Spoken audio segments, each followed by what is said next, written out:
Bonjour, que la paix soit sur vous. Comme vous le savez, il y a dans notre pays, la France, un débat de plus en plus intense sur cette question, est-ce que les musulmans sont séparatistes, sur les musulmans et la République, etc. Ce débat existe depuis l'affaire, au moins depuis l'affaire du voile à Creil, à la fin des années 80, mais il s'est encore de plus en plus intensifié. Et là, je vais essayer de parler de ce sujet sous un angle entre guillemets biblique par rapport au Nouveau Testament. Pourquoi? Parce qu'il y a beaucoup d'islamophobes, notamment athées ou agnostiques, qui vont me dire que ces versets entre guillemets séparatistes existent dans le Nouveau Testament.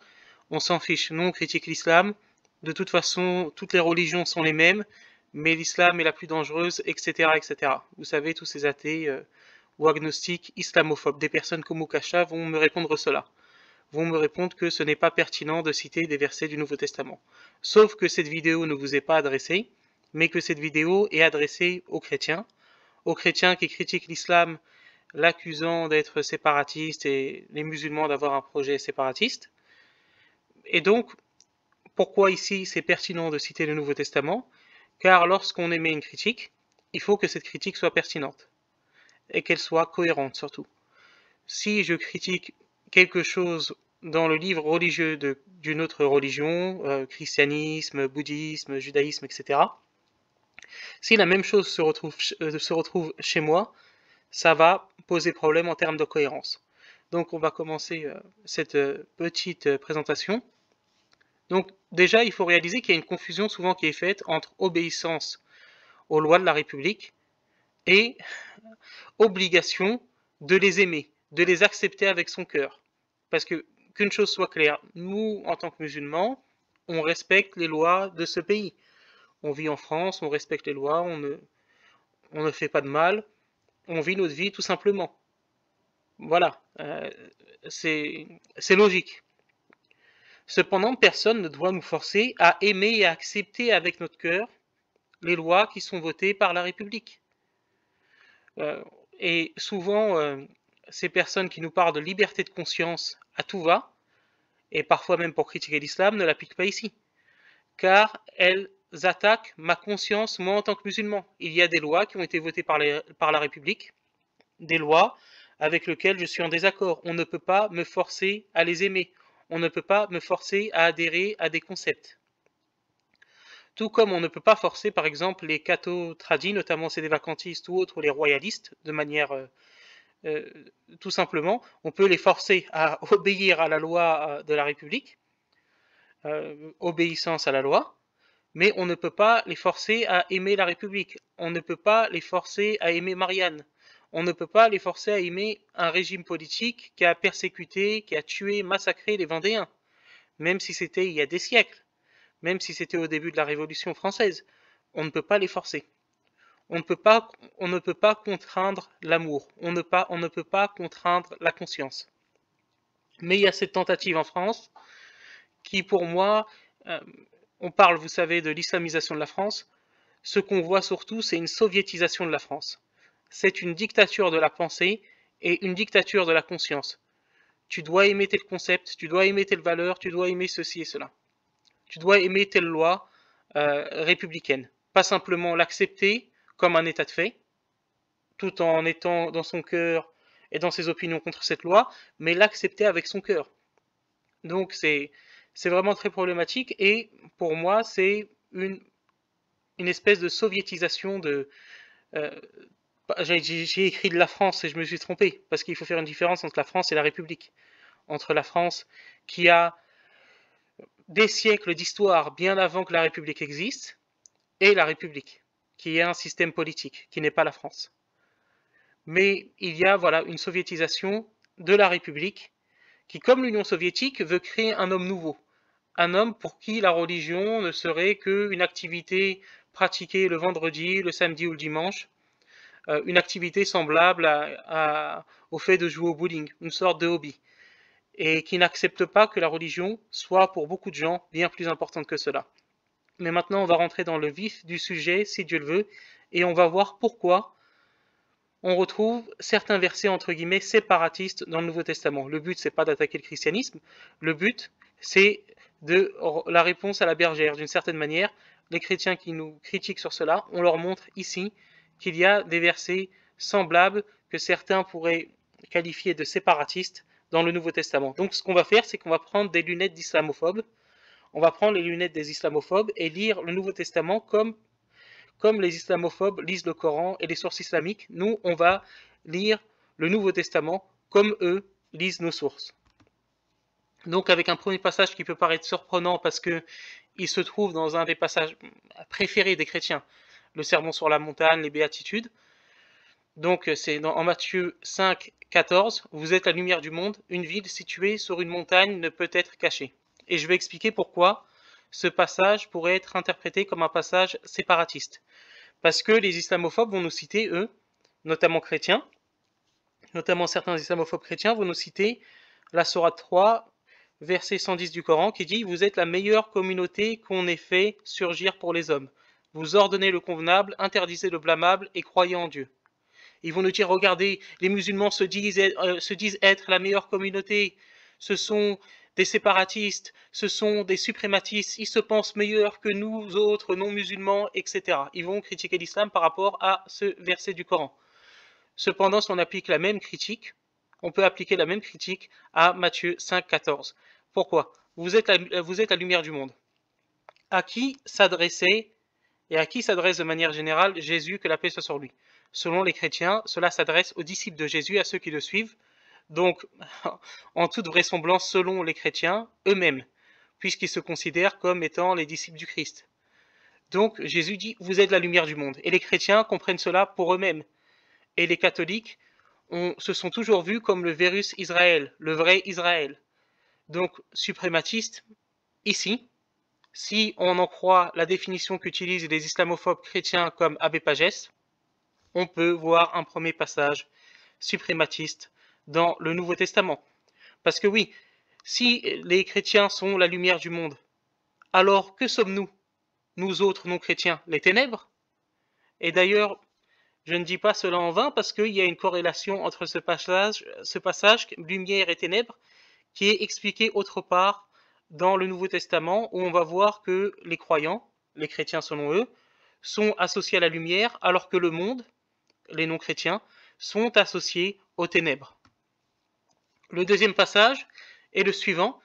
Il y avait, et il se trouve en Matthieu 8, 30, 34, il y avait loin d'eux un grand troupeau de pourceaux, donc de porcs. Les démons priaient Jésus, disant, « Si tu nous chasses, envoie-nous dans ce troupeau de pourceaux. » Donc Jésus à ce moment-là faisait un exorcisme, et les démons se sont manifestés et ont demandé à Jésus, « Si tu nous chasses, envoie-nous dans ce troupeau de pourceaux. » Il leur dit, « Allez !» Ils sortirent et entrèrent dans les pourceaux.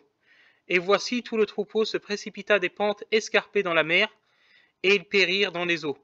Ceux qui les faisaient paître s'enfuirent, et allèrent dans la ville raconter tout ce qui s'était passé, et ce qui était arrivé aux démoniaques. Alors toute la ville sortit à la rencontre de Jésus, et dès qu'ils le virent, ils le supplièrent de quitter leur territoire. Donc ce qui se passe, c'est que Jésus fait un exorcisme, et qu'après cet exorcisme, les démons le supplient, laisse-nous partir dans ce troupeau de porcs, et que Jésus les y autorise, et que ces porcs, voilà, vont directement se précipiter dans la mer, il y a en eux les esprits de ces démons. Ce qu'on voit ici, c'est que Jésus fait une différence entre le pur et l'impur. Vous savez, beaucoup d'islamophobes, notamment chrétiens, vont présenter l'islam comme la religion du pur et de l'impur. Mais apparemment, si on prend ces textes du Nouveau Testament, c'était aussi la manière de voir les choses de Jésus, que la paix soit sur lui. Pourquoi ? Tout simplement, pourquoi Jésus les aurait envoyés dans un troupeau de porcs? Pourquoi pas tout simplement un autre troupeau ou autre chose? Et pourquoi il n'aurait pas demandé à ces démons, tout simplement, il ne les aurait pas fait partir comme dans d'autres exorcismes? Pourquoi dans un troupeau de porcs? Parce que pour Jésus, le porc, de manière générale, est un animal impur qui n'a pas de valeur.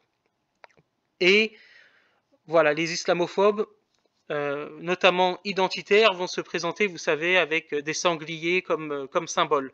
ils vont avoir comme symbole le cochon. Ah ah ah, regardez, les musulmans ils n'aiment pas le cochon, je vais mettre une tranche de jambon sur une mosquée, etc.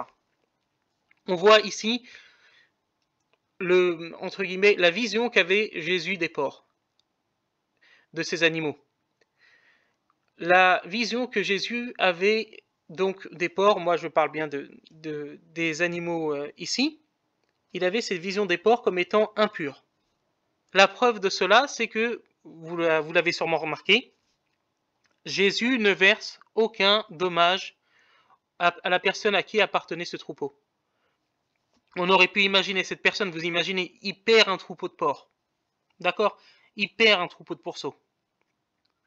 Et ça lui fait une perte qui est absolument, qui peut être colossale. Ça peut être une perte importante. Mais pourtant, nulle part dans le texte, il nous est dit que Jésus et les apôtres sont partis voir le propriétaire de ce troupeau et l'ont indemnisé. Pourquoi? Parce que Jésus et ses apôtres considéraient le porc comme impur. D'accord. Donc après, les chrétiens vont nous dire, oui, mais après, Pierre et Paul ont permis la consommation de porc. Je ne vais même pas rentrer dans ce débat avec nos amis chrétiens. Imaginons que ce soit vrai. Imaginons que que Pierre et Paul aient autorisé la consommation de porc par la suite. Cependant, lors de son retour, et c'est la question que je pose aux soi-disant identitaires de droite, qui aiment le sanglier, qui l'utilisent comme symbole, lors du retour de Jésus, que la paix soit sur lui, est-ce que l'un de vous serait capable de lui proposer un sandwich jambon-beurre? La question peut paraître frivole. Est-ce que, après avoir lu ce texte, l'un de vous pourrait aller voir Jésus lors de son retour et lui dire « Mange, c'est la France! À Rome, fais comme les Romains !» Pour utiliser l'expression, si Jésus avait été à Rome, il n'a pas fait comme les Romains. Puisqu'il n'a pas respecté, il était en terre étrangère. La preuve, ces personnes le supplièrent de quitter le territoire, donc il n'était pas chez lui, il n'était pas chez les enfants d'Israël. Mais pourtant, il n'a pas fait comme les Romains. Donc c'est un verset séparatiste. Donc, que vous pensiez que le porc est autorisé pour les chrétiens ou autres, je ne vais pas rentrer dans le débat, mais quoi qu'il en soit, les chrétiens doivent comprendre que Jésus n'aimait pas la viande de porc, qu'il ne le considérait pas le porc, et c'est bien pour cela qu'il n'a pas indemnisé la personne victime de cette perte. Donc la personne qui avait ce troupeau de porcs n'a pas été indemnisée ni par Jésus, ni par les apôtres. Donc, est-ce que c'est du séparatisme aussi? Parce que vous dites que l'islam, la religion du pur et de l'impur, etc. Est-ce que dans ce cas-là, si on prend votre raisonnement, Jésus-Christ est un séparatiste? Et si on prend votre raisonnement, et si Jésus revenait aujourd'hui dans notre société, vous feriez comme ces personnes et vous reconduiriez Jésus, que la paix soit sur lui, en dehors du territoire. Parce que vous considérez que, voilà, qu'il ne respecte pas les us et coutumes et qu'à Rome, il ne fait pas comme les Romains. Voilà, donc c'était aussi une petite réflexion sur l'imbécilité pour moi, la bêtise d'utiliser le sanglier, le porc comme étant un symbole, tout simplement parce que les musulmans n'aiment pas ça. Jésus aussi, que la paix soit sur lui, que vous considériez ou non que la consommation de porc est licite pour vous, Jésus n'aimait pas le porc, et il n'y a aucune raison qu'à son retour, il aime le porc, et qu'il accepte votre invitation à manger un jambon-beurre. Le troisième passage est assez connu, vous savez, il y a pas mal de peintures à ce niveau qui ont été faites, sur l'expulsion des marchands du temple. Donc, la Pâque, donc c'est dans Jean 2, 13, 16. La Pâque des Juifs était proche, et Jésus monta à Jérusalem. Il trouva dans le temple les vendeurs de bœufs, de brebis et de pigeons, et les changeurs assis. Ayant fait un fouet avec des cordes, il les chassa tous du temple, ainsi que les brebis et les bœufs.